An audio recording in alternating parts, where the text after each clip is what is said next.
It takes years for a person to recover from addiction. Dr. Dittmanson says it can take at least 4 years for psychostimulants like meth to fully leave a person's system.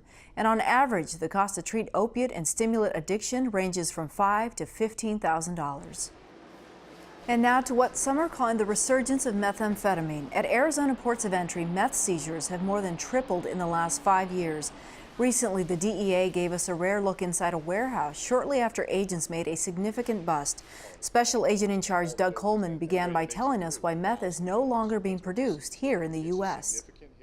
The methamphetamine laboratories, which we had back in the early 2000s, late 1990s, those came about as a result of pseudoephedrine, which is the main precursor.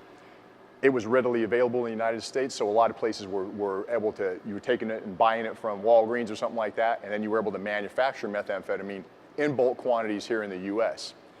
In the early 2000s, the U.S. outlawed pseudoephedrine and put it behind the counter. And so what that did is it shrunk the market for clandestine laboratories here in Arizona. But what it did is it pushed all the major manufacturing down to Mexico, because Mexico doesn't have the same regulations in place. And so they started manufacturing the bulk quantities, the gigantic 100 and 200 pounds at a time down in Mexico. And that's where we're at today. And at first, the Mexicans were using pseudoephedrine as well.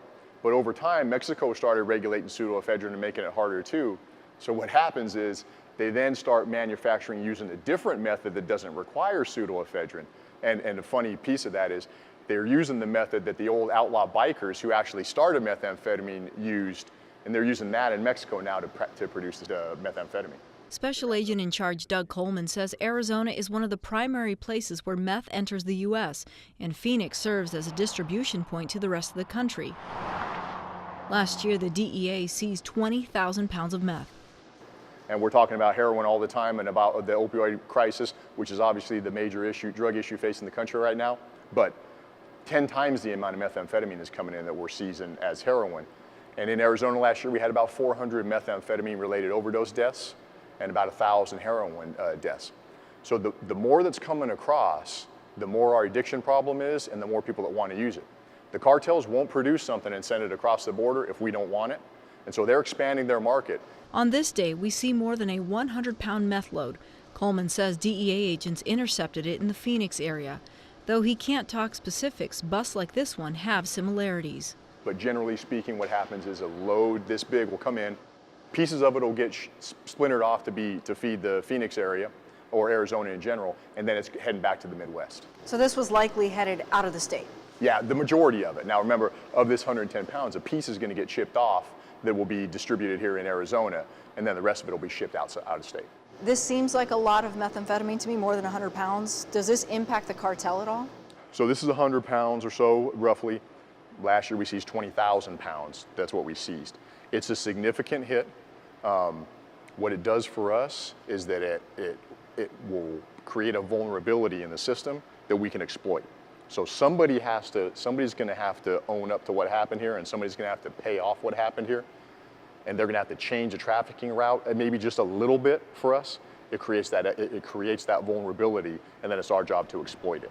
So anytime we take anything off, there is the potential that it does great damage. In the big scheme of things, 100 pounds of meth is a great hit for us, but if they're shipping it across in that amount, I don't know that it's damaging the profits so much, but what it does is it creates that vulnerability. Methamphetamine generally is brought across in concealed compartments in vehicles for the most part. What we see here is our marijuana. A lot of times it's brought across by backpackers. We've seen all seen the pictures of them coming across with a 50-pound sack on their back. Methamphetamine, they usually conceal it in a compartment of a vehicle, either an 18-wheel truck or any place, because you can bring in relatively small quantities of it, and it's difficult for us to detect. So most of our hard drugs, we see those coming across in concealed compartments. The cartels always build in the idea that some of the stuff that they ship across is going to get taken off. So they're going to come in as many different ways as they can. Across the southwestern border, Customs and Border Protection officers and agents at immigration checkpoints and ports of entry are seeing record meth seizures. At ports of entry, Customs officers saw a near 380% increase in meth seizures between 2012 and 2018. And in that same 6-year span, Border Patrol agents saw a 180% increase.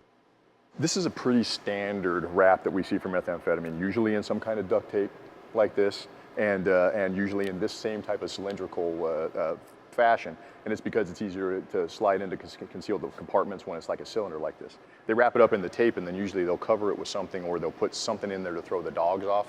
Sometimes we'll see small amounts of this actually inserted into human bodies, right? They'll carry small amounts of this across the border that way. We also see it strapped to people sometimes as well.